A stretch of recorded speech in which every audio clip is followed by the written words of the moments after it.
Just came from the racetrack, and I am happy to say we had a few packages arrived, and this is extremely important that I am very happy. Grade 12.8, 12.9 bolts came in before June. Scheduled due date was June, and I can actually take these back out and put in the grade 12 and torque them down to spec. This is awesome. Very good. Also, the heavy box that Olivia lifted in the house was the stainless steel piping for the turbo kit. Nice brushed stainless steel, heavy duty 16 gauge. This is some nice heavy duty pipe. Great for turbocharging. Very good. This 2008 Passat transfer case bolts up perfectly to the DQ500 transmission.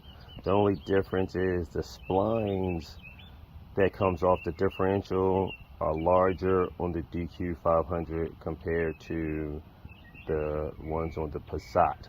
So the DQ500 transmission has a wave track differential with larger splines that connects inside here to drive the transfer case. So I'm going to do some research to check to see if the VW Atlas with the newer style 3.6 liter VR6 has a similar style transfer case.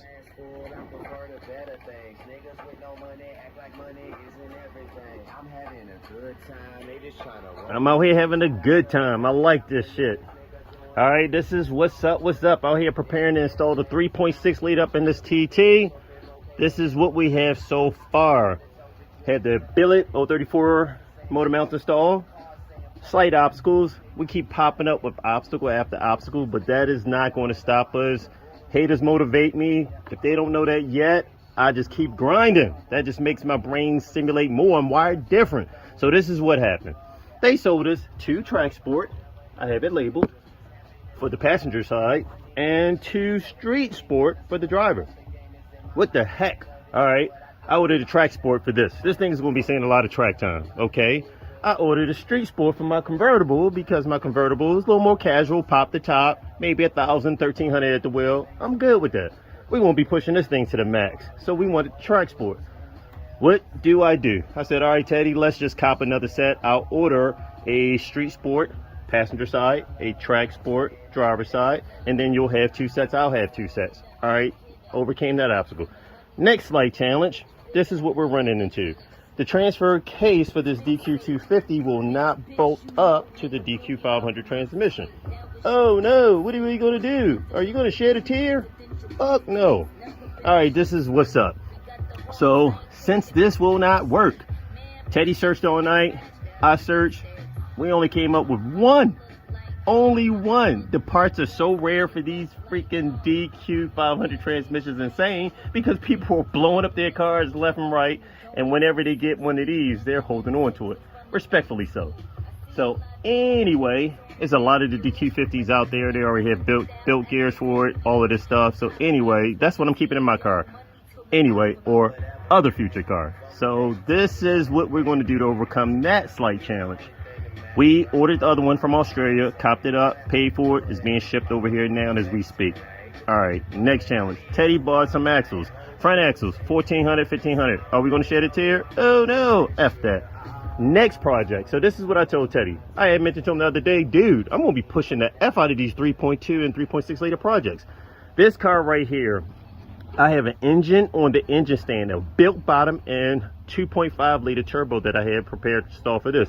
A lot of parts are in the back, and if you see that sticker on the back one, dude, show and go, okay? 50 miles per gallon. I'm not worried about no 50 miles per gallon. What we will do, I will install a 3.2 liter or a 3.6 liter. In fact, I'm gonna go with the 3.6. I have a stage 2 3.6 liter engine that I will be building up soon. I will drop that in here. I will drop my stage 3 in the black S5 back there. The S2, whole nother story. Anyway, this bad boy will get a 3.6 liter stage 2 engine build with a DQ 250 transmission. I have 2 spare DQ50 transmissions, and what we will do is I'll use the transfer case off of this, bolt it to my DQ250, and use the axles that Teddy purchased, and I'll have a set of built axles for this bad boy right here. It'll be a street sleeper starting off until I start whooping up on everybody. Front wheel drive. Anyway, it'll still be a nice test bed for me to drive on the street. Diesel engine originally, titled as diesel. I can do a lot of tuning, aftermarket ECU, sky's the limit on here. Now, will I do anything with the prop shaft that's coming out the back? Will I convert this Jetta to an all-wheel drive Jetta and really be crushing the street competition? Who knows? To be continued. That's another story. That's if I get bored. But for the time being, we're going to be playing with the S5. We're going to be playing with these TTs. And we'll have this Jetta for collecting data also. The race car, I'll keep it 4-cylinder because Teddy was like, dude, keep the thing 4. The 4 cylinders are going to be popping. They need someone to represent the 4-cylinder. I want to be pushing the 3.6s. So to knock out 2 birds with 1 stone, I'll keep the 4-cylinder and the GTI like Teddy wanted, because he's right. And I'll throw a 3.6 in here so I can have that 3.6 power on the street and be crushing people in a VW Jetta like nothing. So until the next challenge, but we're going to keep grinding. I'm going to go ahead and make this bad boy up to this transmission, start fabricating my plumbing for the exhaust turbo manifold, and continue with the flow. Got the first bolt in. Married the engine to the transmission. That's the terminology they use when you connect two together. Let no man separate what God has brought together. First bolt in this bad boy.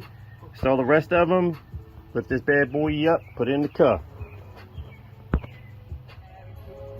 Okay, trying to overcome every little obstacle and challenge. Getting the bolts threaded through. Now, this little nub right here is a threaded insert that's machined into the adapter plate. Now, technically, the way this is set up is a bolt goes through this way and threads into here. Now, the only downfall against that is that bolt will only pull against the adapter plate. But if I run a longer bolt through, it'll grab from the bell housing itself, sandwich the adapter plate, and if I put a nut right here, that'll secure this whole assembly very tight right here. So that's the game plan. Managed to find a bolt that was completely threaded all the way through, so that way I still have the original threads going through the insert, and then I'll put a nut on here, red Loctite it, bolt it into position, and that way this whole piece is sandwiched together and it'll be stronger than what they had it set up before. I don't want anything going through here and any possible shifting from torque, and this whole housing itself tries to bounce back and separate itself and creating a gap right here. So this, what I did here, is a lot better than what they had it set up for. Okay, this worked out great. I found a nut with the same thread pitch, and I managed to get the complete nut threaded all the way to the point where it bottomed out. You can see the red Loctite oozing out between the threads. So therefore, this is clamped very tight and secure. You see this bad boy squeezed tightly together. So I feel a lot better about that. As I stated, this is clamping the whole entire bell housing to the engine itself, instead of clamping the adapter plate to the engine. When you clamp the adapter plate to the engine, you leave room for the transmission case itself to flex a little bit away from there. I want to eliminate any type of weaknesses like that. Made some good progress. It's about to rain. The clouds are getting heavy, starting to drizzle a little bit. So my objective today, I wanted to accomplish getting this engine into the car. That's what I'm going to do. So once I get it in there, any other necessary bolts I can install that while it's together. Right now I got the primary ones in. Let's go ahead and drop this bad boy inside the car. Okay, I'm about to load the engine onto my lift cart and reposition it and level it out. That way I can have it squared up properly for installation.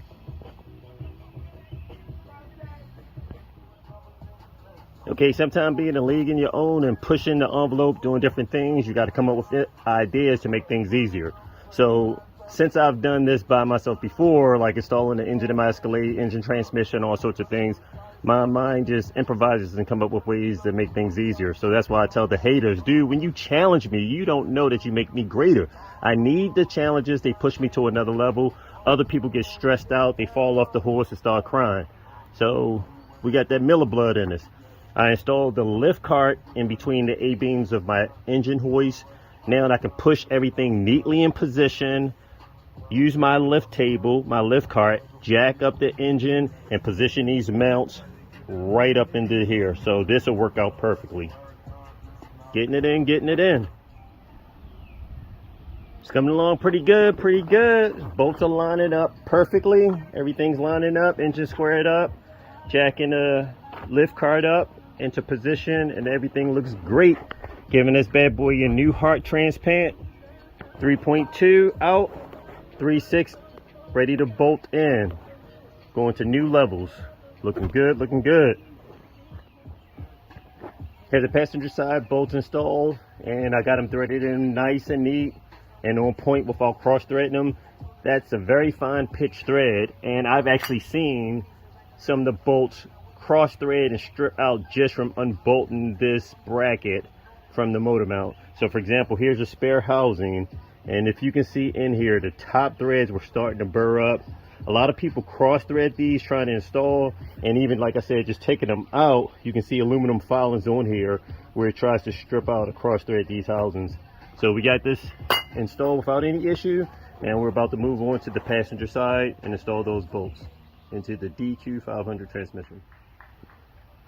Okay, I have my engine hoist lowered down. The engine is resting on the lift cart, and of course my bolts are still a little loose over here on the passenger side, so that way if I need to, I can shift the engine back and forth. Transmission side is squared up good. You can look through the top and see that all bolt holes are squared up. Now there's just a point of running the bolts through, tightening everything up, and this will be inside the car. All bolts bolted in without any issue at all. Excellent. Now all I have to do is torque them into position, remove the engine hoist and the lift table out of position, and let this rest on its own. Made some major progress today. Had the engine and transmission in the car. Turned out great. All bolted in, torqued down, and this is very stiff. The engine is so stiff, the whole car is pretty much shaking. I can barely rock the engine without the car moving at all. So these are nice and stiff. So now I'm at the stage where I can get into my element, my zone, where I like to do the fabrication and design. That part that I just like to have that challenge, that mental challenge with coming up with something that works really good. So I'll start fabricating for the turbo manifold, seeing what type of space and location we can position the turbocharger in, prep to slowly start connecting all my wires and everything back up. Then we can start fabricating the intake manifold to see what type of clearances we have, whether we have to go with a customized radiator, any room for positioning the huge front mount intercooler. So now we're at the part where we're just making this a lot better. When I dropped this bad boy in the car, I felt the car new spirit kick alive. We took that 3.2 out, car got a little worried, popped that 3.6 in there, and the car was like, oh snap, what the freak you guys are putting in? I got a new heart. So this bad boy is going to be generating a tremendous amount of power, a new heart transplant. Okay, accomplished my goal with getting engine and transmission bolted together inside the car. Now I just did a little cleanup, about to wrap up, cover up the engine, and prep to go back inside. Didn't have time to pressure wash the tent. Unfortunately, this container that was filled with oil blew over on top of the tent and stained it with oil. So I soaked it with some engine clean. Didn't have time to pressure wash it today, so I'll put the top over it so that way hopefully the sun don't bake these things in, and if I get a chance one day next week, I'll pressure wash it. But for the time being, we have this bad boy in the car and we can start the next fabricating stage. Everything turned out good today. Accomplished my goal with getting the engine and transmission bolted in. So those few sprinkles of rain pushed me and I got this thing installed. It was either play around with the bolts or push to the next level and get it in position. So now I can start the preparation for fabricating my exhaust manifold for the turbocharger. As you can see, we have plenty of room back here. That's the advantage to the VR6 engine. You have a lot of room on the backside. Downfall is it decreases your area on the front side. So that's why a lot of the competition install extremely small intake manifolds. So we're going to remedy that with this car. Whatever the obstacle that we're hitting, we're just slowly overcoming and taking it to the next level. Someone's got to pioneer this stuff. So for example, we were one of the first and probably the only to use this engine and install a 1/2-inch ARP race bolts. Other people probably have tried, ran into problems, some of the same issues that we ran into, and did not come up with solutions. We worked with engineers, machinists, we came up with solutions, and now we have a VR6 engine, 3.6 liter, huge port, as well as 1/2-inch ARP racing studs to increase the clamping force of this. All these little obstacles and challenges we're overcoming. So someone's got to do it, someone's got to pave the way. Either people before us had to pave the way, or either it's got to be us. So for example, the Honda guys, they transferred to a all-wheel drive. They started busting their transfer cases. Now they have billet transfer cases. Today I saw on Facebook, M-Tech, he's the only other person that I know of that has a VR6 engine that's probably pushing around 1,500 wheel horsepower, and he broke his rear differential case. All right, we don't have billet cases yet. Somebody's got to come out with the equipment. Other people are destroying the gears finally. Once they start to get around 1,300, 1,500 horsepower out of DQ500 transmission, now they're starting to destroy the gears. They're in the process of coming out with billet gears for that. They already have it for the DQ250. Now they're under development for the DQ500. So everyone's pushing and pioneering the way, but we're taking it to another level with the 3.6 liter. So we're going to keep moving, keep overcoming whatever challenge comes our way, and take this car to the next level to represent the VW Audi group. So I'm plugging up some of the miscellaneous holes, as well as I'm going to install plastic over it, close the hood, clean up for the night. Looking good, looking good. 3.6 up in the TT. Now that we have the engine and transmission in the car and basically parts on hand, you can actually see what you have to work with and what we need to purchase, fabricate, and adapt just to make these things work. So for example, we never knew that we would have needed a new shifter linkage. So the original factory shifter linkage for the DQ250 will not work in the DQ500. It's a lot shorter, and this is a side shifter linkage, whereas the DQ250, as you can see, the transmission linkage right here, different style bracket, and the shifter points is more in line with this bracket itself. DQ500 is offset. So that's some of the things on our to-do list we're going to have to add for miscellaneous parts. We're just going to keep adapting, adding parts. I'll go through, start wiring up the engine, whatever other obstacles we come through, overcome, adapt, adjust, fabricate, get this bad boy put together. All right, I have all the miscellaneous hose plugged up. I don't want any type of rain or water to run down to get up under. I have the oil plug plugged up, as well as the crankshaft position sensor. This, I'll put some tape over these for the oil pump housing, and that'll be it for the night.